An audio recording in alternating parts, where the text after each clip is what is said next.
இது இன்னொரு சன்னதி.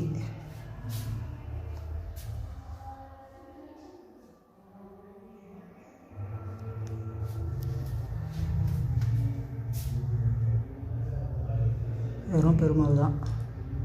சங்கு சக்கரம் இருக்குது பாருங்க மேலே.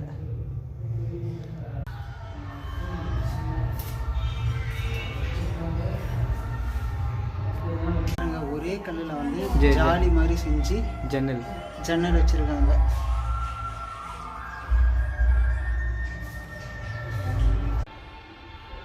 இந்து மதம் எந்த அளவுக்கு பெரிய விஷயத்தை நமக்கு கொடுத்துருக்குதுன்றது வந்து இந்த கட்டிடக்கலைகள் மூலமாக தான் தெரியுது.